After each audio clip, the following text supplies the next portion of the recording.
Hello everyone, and welcome back to this EGX Rezzed developer session stage, especially to those of you joining us on Twitch. I'm Katharine from Rock Paper Shotgun, and for the next half an hour or so, we're going to be talking about the creation of the comic book world of Void Bastards, the new strategy shooter from Blue Manchu. And with me to discuss their new game today is Ben Lee, their art director, and Cara Ellison, who's their narrative director. So thank you for joining us, welcome, and I think we've got a short video to show everyone before we get started. Surprise, Buckface! Do try not to die while action items remain unticked. Gotcha! Client expired.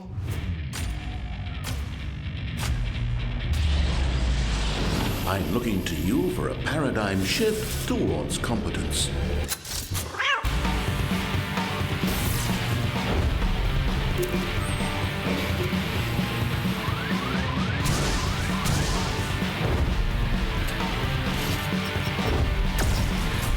Biscuits revolt! Come here so I can give you a hug.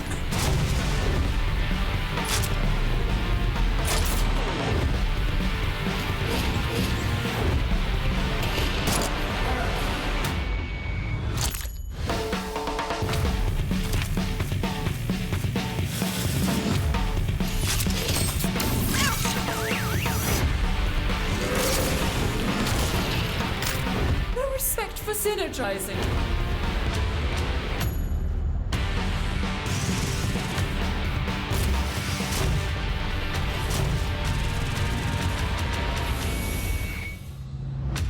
Action items ticked. So that's Void Bastards. It So the is. game was announced back in October, in November even, and now we've all seen the trailer. But could you tell us a little bit more about what the game is and what players kind of will be doing within it?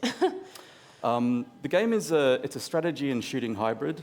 So to describe another video game, the easiest way to describe it initially is that it's a little like XCOM, where you've got a strategic map where you're making a lot of resource decisions and movement decisions. And then once you've selected a derelict ship to dock with, then it moves into a first-person combat situation, which is roughly analogous to the XCOM combat bit. Only it's nothing like XCOM, but it's a game of those two spheres that combine. Yep. And you're always considering the other sphere while you're doing the other activity. So when you're looking at which ship to board, you're considering things that you've learned about the creatures that you're fighting and the enemies and the loot that you want and the crafting. And conversely, when you're during the combat section of the game, you're very aware of things like making sure that you get enough food and fuel, which are required for the other parts. So There's also 5 depths, isn't there? Yes. So it kind of increases in difficulty as you get further into the nebula. Because, Right. you know, which is the object of the game, actually, Yeah. which we forget to talk about. the object of the game is to get to the bottom of the nebula, Yeah, right? and out. then get out. Yeah. Yep. So you're kind of stuck in this kind of Sargasso Nebula, which is like just kind of just a bunch of derelict The clue's in the ships. name. Yeah, the clue's in the name. But, Yeah. yeah. So we kind of made this weird place that you would get stuck and you had to get out, basically. So. Speaking of the name, bold choice to have the word bastard in there. Was there a discussion about that? Oh yeah. It was actually an accident, to be Right, honest. okay. It's because we were just We were on a chatting. call. Yeah, we were on Yeah. a call deciding that the name that we had before Yeah. wasn't very good. And Right. that we needed a better one that was more memorable and wasn't so Yeah. bland. And it actually came around the time that we shifted more towards a black comedy 2000 AD feel. We were originally a little bit more sciencey and realistic, and it was very sad. The original game was called I'm so sad in space and I'm starving. That wasn't the title, but that was the feel. And we were really into That was it for before a my while. time. I Yeah. just want to make clear. So once we realised that I'm so sad in space and I'm starving, wasn't actually that interesting to people who weren't feeling sad and in space like me. That's when we contacted Cara, because we decided we really wanted to put more story in. Because really, that was all the story was. It was just, Right. you don't have enough of anything, and you're Yeah. starving and you're sad. And you're on your own. Yeah. So yeah, that's when Cara was brought on board. So to answer your question, sorry, I will diverge That's all right, instantly. no, don't worry. Is that we decided we wanted a new name, and Cara really liked the word void. Right. I remember this very clearly. I don't know how. So she wanted. Because we had called it the Void Arc Yeah. before. Yes. Are we still calling it that? Yes. Okay, good. And so we used the word void just because it felt. It was better than space. It was better than space. So then we just kind of threw stuff around for ages. And Well, you wanted to call it Void Arc Run, which would have been a good name. Void Run. Void Run. Yeah, Void Run. Yeah. Yeah. And we were like, oh, maybe, but it's not quite. It's not quite there. It's not quite there. And we were all just saying different words. And I said a few words that might have been a bit rude. And I said, I thought of Inglorious Bastards, to be completely honest. I just went, Void Bastards, joking, just to get a reaction out of Cara. And Cara started laughing, and she hadn't done that yet. For the rest of the suggestions, she'd just been like, nah, maybe. Cara laughed, and John just went very quiet. John went quiet, and we were like, we've done something But wrong. I couldn't see him. But what I didn't realise, it was John went quiet because he was doing this on the other end of the Skype call. So, we could hear keyboard tapping, and I thought, oh, God, he's typing me some message about that's inappropriate for this meeting. Anyway, and then John went, no, actually, I think that's the most memorable thing we've managed to come up with so far. And it links into this bureaucratic nightmare that Cara and I had been talking about and we'd started to put into the game. So it actually did have it wasn't just a random word, like it sort of made sense. And on top of that, I really like, is it you or is it the other things that are the bastards? Or is it the government that's who are the bastards? Yeah. We're all So- bastards.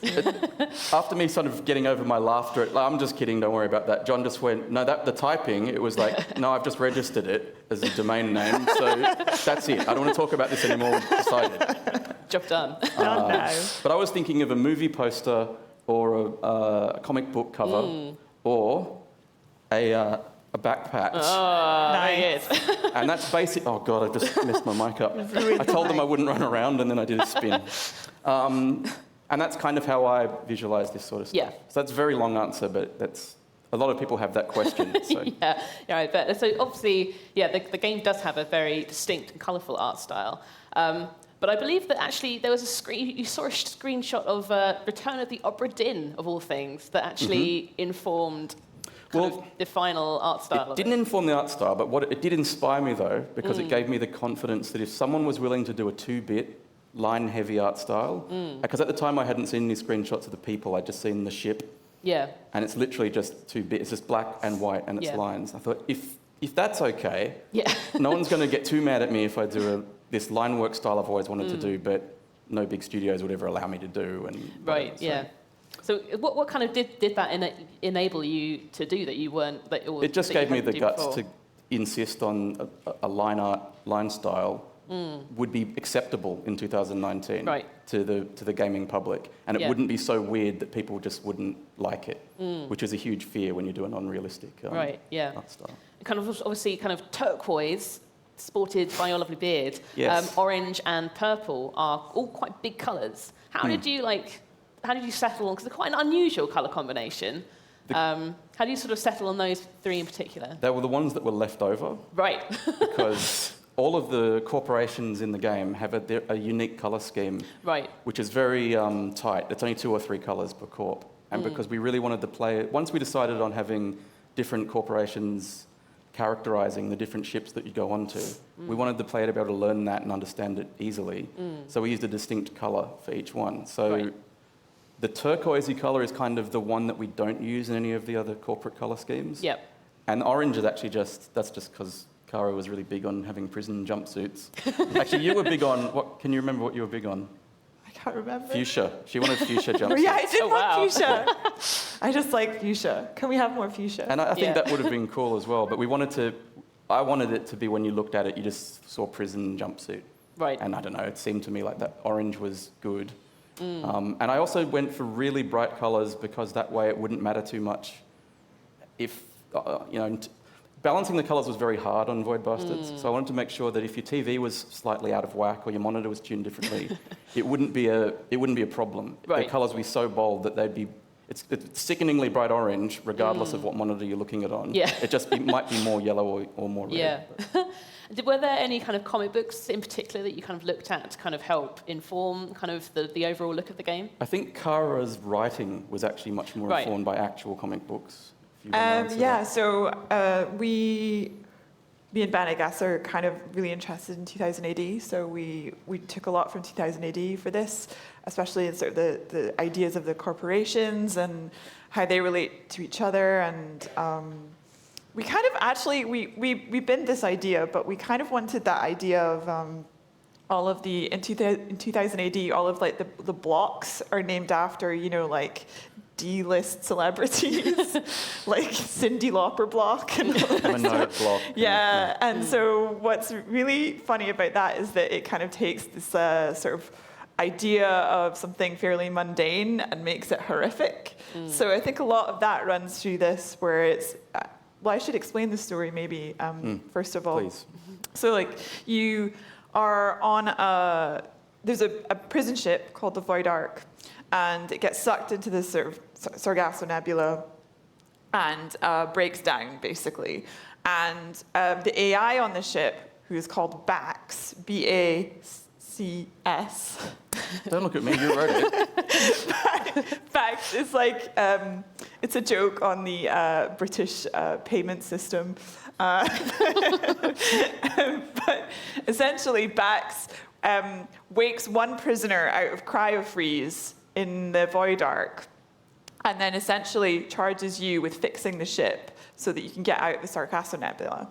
But they don't wake everyone, because then there would be a riot. So essentially, it's like one by one, you go out into this Sargasso Nebula and try and scavenge all of the things that you can to be able to fix your prison ship, basically, which you don't really want to fix it, but you have to. You have to, because that's the rules. That's the rules. It's about bureaucracy. Exactly. Yeah. So essentially, what we wanted to do was we looked at Brazil, the movie Brazil, and looked at how bureaucracy from afar just kind of, when you're inside this kind of bureaucratic system, it seems like really absurd and harmful and difficult to navigate. But from afar, it just looks like a banal, like reasonable system that should work. But when humans get in it, it can kill you, and it can be extremely dehumanizing to have to work in that kind of big system. So what we wanted to say was basically that the AI doesn't particularly care how you do something. They just give you a task, an action item, and then you go off and try to complete it. And it's just absurdly horrific and terrible to be able to complete that task. But yeah, the main task from the beginning, I think the first one is that you literally just have to switch the FTL on, I think, isn't it? Well, you do, but in order to switch the FTL on, there's a requirement that you must have a citizen card to authorize the switching on of the FTL. Yeah. All you have to do is switch on the FTL. The FTL is actually not broken. They just need the authorization to switch on. Yeah, you just need a card to switch on the system, and it basically just completely breaks your, it's like invalid card because you're a prisoner. So then you have to go out and get another one. We have to make one. So then you have to get a printer to make them. And then it just gets worse and worse and worse. So essentially the story is based on the idea that your minimum fixes start to get worse and worse as time goes on. It's literally, the story's kind of like trying to do your taxes between two departments. Exactly. And your address isn't right. And they keep sending you back to the other department. That's exactly it, because there's a Douglas Adams game called Bureaucracy, which I also stole a lot from. Bureaucracy is an incredible text game. If you haven't played it, you should. Bureaucracy is based on Douglas Adams' experience trying to change his address with his bank. Which is really, really funny, a very funny story to read, where he basically said, he had to go to his bank, give them his new address, and then he moved. And then they sent a letter to his old address saying, okay, bring this to your bank now to confirm that you've moved address. And he's like, I don't live there anymore. Yeah. So then they were like, okay, well, we'll do it again. And then they did the exact same thing again. And he did it every year for 5 years. And he never got any. He actually, when he got famous for Hitchhikers, he sent his bank a copy of Hitchhikers saying, Merry Christmas, I'm famous now, here's a book I wrote, P.S., please change my address. And I think that they eventually did. But, I bet they didn't. They might have not, but yeah. Anyway, so yeah, it's kind of based on this kind of absurd, really inefficient process. Yeah. Yeah, and so sort of with the obviously it being kind of very kind of comic book heavy, like did that mean that you had to kind of write all the kabooms and the warps and all the kind of sound effects? All Ben. That's all Ben. That's what goes on in my mind all the time. But we did sort of discuss like how we were going to do the kind of more action-based stuff, and it just seemed to make sense to make those kaboom and whatever, because it kind of fitted with the kind of vibe that we were going for. I really wanted to tie the cutscenes and the UI and the 3D action, so it was all conceptually happening in the same space. Yep. So the first-person sections while you're fighting have actually got a panel border around the edge. And there were some people in the team going, oh, it's a bit distracting, couldn't we just get rid of it? I'm like, no, it's really important that the action is in a panel, the UI is in a panel, every single thing, except for the startup loop where you say, start game. Once you've done that, everything's inside a comic book panel. Right. So I wanted to make sure it was the same in both, basically. And so kind of with the, having played a little bit of myself of the game this morning, it's quite different, because obviously your studio head, Jonathan Shea, has worked on both, as we saw in the trailer, sort of System Shock 2 and Bioshock, which are two kind of obviously very story-heavy first-person shooters. But it's quite a different prospect from that, isn't it? It's sort of the enemies are almost move like kind of almost like Doom enemies. But then there's also kind of the boarding of the spaceships. It's kind of like there are kind of elements of it's almost like a first-person kind of heat signature in a way. But then you've also got this XCOM strategy layer on the top. So it's sort of, which we'll talk about more of that in a minute. But it's quite a lot of different things. So how do you kind of communicate all of that to the players who kind of might say come in thinking... Comics was the answer to everything, yeah, everything was comics. It was really early on, we wanted to come up with an art style that we could actually do. Well, the number one question, John wanted to do this System Shocky game, hadn't quite decided how it was going to work, but he wanted it to feel like System Shock 2, but in the alternate universe where it went more towards systems and emergent behaviour than it did pre-written story, like Infinite sort of became. And we talk to Ken all the time, and it's not like we're mad at those games. It's just that, well, what if we did it a different way? So, but the very first question was, we just finished Card Hunter with really 3 people and some extra help now and then. John was like, do you think we can actually do an FPS with the 3 of us and maybe a little bit of help? My first answer was just, no, you're insane. We can't do that. I said, well, have a think about it and see, if it's implausible, maybe we'll need to, I don't know, get some more funding, or maybe just not do this game. Maybe it's too much. Yeah. So I was thinking about, what are all the big costs of doing a AAA expensive first-person shooter game? And all of those costs really are about making something look convincing and real. So I thought, well, what if we don't try to make it look convincing and real? Suddenly you don't need all of this extra stuff that you've got to work so hard for on a AAA game. And I've always loved, actually, Cara and I are both fans of LucasArts, older LucasArts games. Yeah.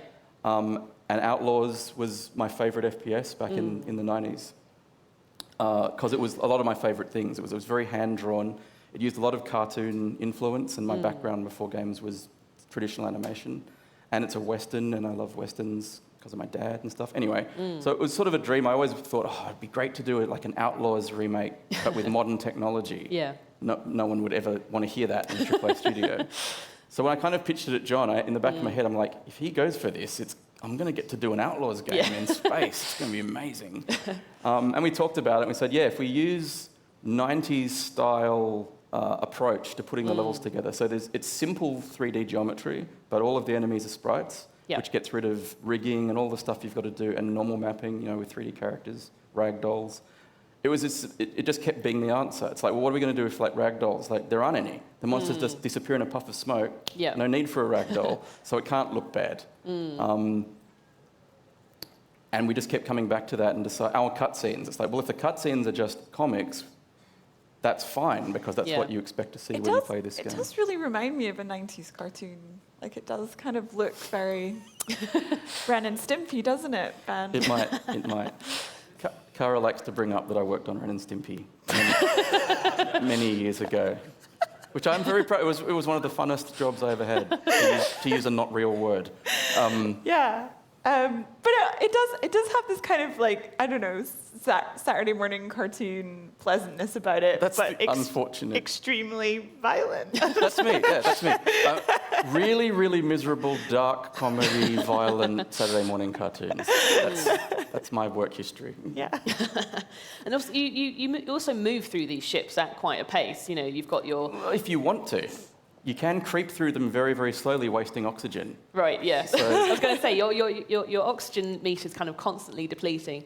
And it's sort of, you know, that's... and your ammo levels are also there, persistent throughout. You know, if you spend all of your bullets in one mission, then you're out. Then you're out for the next one as well. But it's quite a different experience to kind of say maybe a more, say, traditional first-person shooter where, you know, you can take in the details, you can explore at your own pace.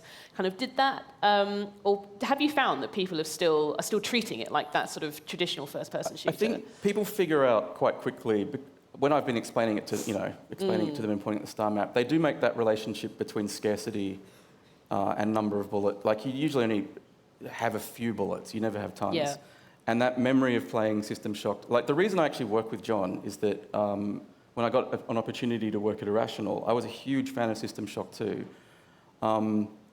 because I had these great memories of being literally frightened, because I'm not scared by horror movies or games really at all, but I was really, well, maybe not frightened, I was very uncomfortable and tense and worried, hiding under some stairs, hoping that nursey thing didn't come and get me, and I had like one bullet going, it's not enough, I can't fight the nursey thing. And we really wanted to bring that into this game to a degree, maybe not quite so panicky, but we wanted there to be a sense of tension and consideration all the time. It's not really a game that is best played frantically, but I've been saying this to press all week. What I think is great about it is you actually can play it like that. That's just not really very optimal. But if you want to play it like that and you're good at it, that will allow you. And if you want to play it very, very sneakily and slowly and carefully, like Dean, Hi, Dean. that also will work. It's just that you'll have to deal with oxygen problems and stuff. So what that really comes back to is we don't tell you how to play this game. I just run away constantly. Cara runs away, which is an excellent tactic in Void Busters. Yeah, I just run. I'm like, I'm not dealing with you today. No more bureaucrats. Leave me alone. I'm leaving. But heed Cara's words, because a lot of people actually, that's the other thing they do. They think they have to fight all the monsters and kill them all, and you don't at all. In fact, the less you can kill, the better, because that saves bullets for when you might really need them. So it's running away is very efficient. And it's funny because you step in oil and then you catch on fire and you bang your head, and I love watching that. And so kind of obviously the shooting is only kind of half the story. There's on as we sort of briefly saw in the trailer. There's this kind of you're traveling between kind of all these different kind of nodes and all these different ships, and a kind of sort of more strategy type. You know, which path are you going to take? How many resources are you going to? Which ship are you going to get to get your resources? But all the actual kind of derelict spaceships, they're all quite different. I particularly like the pet shop one. Pet shop ones proved very popular. But sort of how from kind of either from both story point of view and an art point of view, like how do you come up with all of those different spaceships without kind of overlapping in a way? Well, we looked at like just making it extremely British, like a British space HAL, didn't we? So we were kind of trying to think about what kind of horrible corporations would exist in that kind of horrible British future. We had a medical corporation who was things that would be distinct and things that you could remember. I need to get to the medical ship because my health is very low, for example. But we present them in a really horrific way. And then we've got like the Vegas style, like a kind of horrible casino. Lux Corporation is what a very rich president might decorate a house like. That's kind of that was the direction for that. There's the pet one. There's a bunch of just like... Well, the pet one's not actually a pet one either. So the pet one it's a pet shop, but it's actually a front for a mind control and espionage on its own citizens corporation that sells pets that have cameras in them, and they brainwash you when you come in to feed the pets. So that's the Void Bastards twist on the pet shop. Because of the kitty, right? Like that's what we do. And then and then we basically just got like this kind of theme of bureaucracy. So there's like essentially these like giant like admin destroyers. They're like just like filing cabinets and filing cabinets and like desks and cubicles and stuff, because those are like the sort of Theresa May, like that's her world. Yeah. And, you know, and She lives in a big forest she of lives filing in cabinets. a horrific, you know, I don't know. That's what I imagine a horrible Taking a Theresa guess. May space future would be like, right? Yeah. So there's that. What else is there? There's everything? Krell. Krell's like a country and western shipping company. Okay. That's pretty funny. That sounds fun. Yeah, it's good. I've done a tour. Well, CNT is the government ships that we just CNT. described. Yeah. They've even got the message tubes from Brazil in them. That's another another feature point. there. CNT, another thing that we Zonops. laughed about that everyone else. That on was our team- that was John. Yeah. Was it? Yeah, that was John's one. Yeah. He's a dark horse, that John. Yeah. He's quiet It's like, and he comes let's out call with it stuff. CNT. And everyone Okay. was like, what? Fine with me. Anyway. And who? The one thing I have to ask is whose idea were the kitty bots? It's actually Jared's. Right. Okay. That thing was originally just called the decoy. They all had, development names, and that was the decoy. Right. Well, it was And- something that I was calling a jelly cat, wasn't it? Yeah, he because had you that. invented the jelly cat. Because I invented the jelly cat. You wanted a far more revolting thing Yeah, that was it was gross. genetically created for people to use for things. Yes. That was called a jelly cat. It was called a jelly cat. And then Ben was like, Can't know if animate I'm that. okay with this. No, I would have been okay with it. I think that's a hilarious idea. It was like, don't know how we're going to build that. So, and in fact, the reason the kitty bot looks like a dome with treads is that Jared was really insistent he wanted it to be a kitty bot, and I was like, can't it just be a freaking tread thing that runs? Yeah. And he's like, no, it's got to be a kitty bot. All right, I'll do a kitty bot. But the reason it's a dome is so that I was going to try and do it as a sprite. So Right. that would work reasonably well I as a see, sprite. But then we decided to make the security bot. The security bot's the only 3D enemy, really, in the game. And once we'd done that, we just made a 3D kitty bot. And it actually was, because it runs around so quickly and it's low down, it worked better as a 3D mesh. But yeah. Cool. So Farbs wanted the kitty bot. He got it, and he was right. It's been a huge hit, the kitty bot. Good. Everybody. That's great. Well, I think we're sort of almost. We've got about maybe 5 or so minutes left. If anyone wants to ask any questions, if you could come up to the mic, which is just going to be popped there at the front, and with a nice It's got spotlight. like a spotlight. Put us up here, Really mate. nice. So yes, if anyone has any questions, please do come up to the mic. Anyone got any questions? come on, please. While you're thinking of some, I've got a couple more for you. Okay. So obviously, kind of constructing the stories as people kind of go from point to point. But there are so many variables and so many different routes that people can take. Like how do you kind of keep the story kind of flowing or kind of consistent? Keep it kind of consistent when there are so many things in play. So we make it a 5-act structure, which it corresponds to the depths of the nebula. And as you get deeper in, there are pinch points, basically, where you get more narrative. And they're usually when you change from one depth to the next depth. And me and Ben wrote very early on, we wrote too much. a lot of comics, pages and panels. And now they're quite sort of condensed down into very quick kind of story, kind of like what problems have happened because you've changed depths, basically.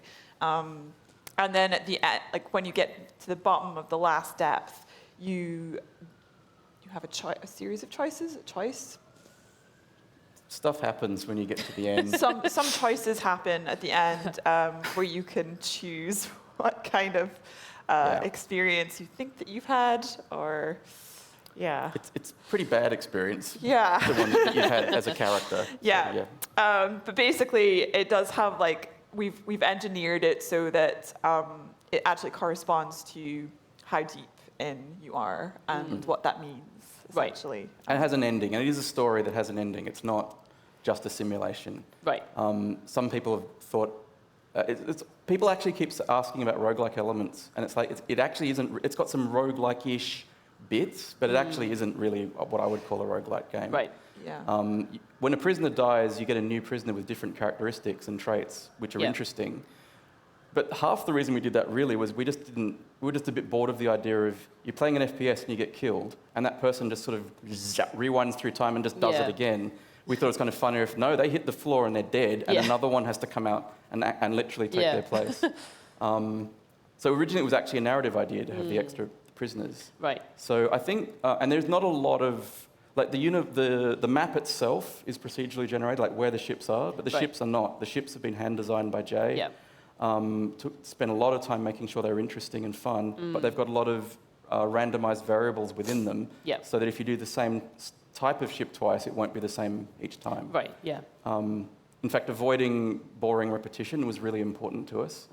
And some people really like that about a roguelike, but that's not something we were interested in doing with this game. We were more interested in the relationship between all of the systems that were in it, both on the ships, within the characters and the weapons. And it's about just combining lots of stuff and something hilarious happens. Also, if you have a prisoner, if you're playing a prisoner character that you don't particularally get on with, you could just kill them and then get another one. You can just kill them. Yeah. I mean, you shouldn't. That's awful. That's terrible. But Don't do that. But like I think you start off with like a smoker. Not necessarily. In the demo, you do. Okay. Yeah. Yep. But you get like a kind of randomly generated person, and like the smoker, for example, might cough occasionally, which then like alerts all the enemies in the area. Right. Yeah. But there's there's a number of different really interesting kind of characters. Yeah, we've got traits. So we don't really have stats necessarily. We've just got a trait, and they're more like, much as on the spaceships themselves, they're like a game modifier. So if you've got a smoker, that means if you try and be too sneaky, you will cough and give yourself away sometimes. But that doesn't mean you can't sneak. It's a modifier on sneaking. Yeah. Much as like a ship might be has citizens from a lower depth on board it, or is on fire. So it'll be a very different experience. But it's still just that ship with a modifier. And obviously there are loads of guns as well. That you've made yourself out of paper clips. And stuff. And staplers. Yeah, and sort of how do you kind of when people go to those ships, you can't kind of necessarily predict what they're actually going to be bringing with them. So how do you kind of design both the kind of the spaces in a way for people to kind of, is it a case of kind of designing for every single possibility, or maybe kind of just a couple of possibilities? We had to design for all of the parameters that were available to the player. But, I mean, because we don't hold your hand and tell you what to do, it's possible that you'll just bring a terribly wrong gun onto a ship against the completely wrong enemy, and what happens is it goes very badly for you. We don't kind of tilt it to accommodate that. It's like you're supposed to learn that gun is awful against that enemy. So next time, we teach it to you probably by it killing you. And then next time, hopefully you remember that, and I want to use something that's closer range on that particular enemy, or so forth. And Ken Levine has been QAing it for us, so that's Ken's played it more than almost any person that we've had play the game, which is the nicest thing he could possibly have said. So nice of him, like just to QA. He did a 36-hour stretch on that. It's just like, thanks, Ken. How many hours has he put into it so far?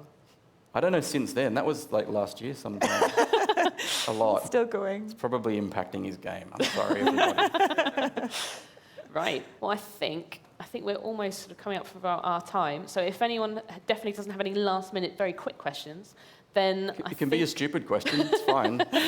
Then I think we'll probably wrap it up. So thank you very much, Ben and Cara, for coming to chat to us about Void Bastards. And thank you to everyone else also, for everyone in the room and everyone joining us on Twitch as well. Please do come back at 2 o'clock for our next session. And you can find Void Bastards on the Xbox stand at Rezzed. Yes, right near the front. Yes, right near the front. So go backwards on yourself from here. And thank you very much. And hope everyone has a very good Rezzed. Thank you. Thank you.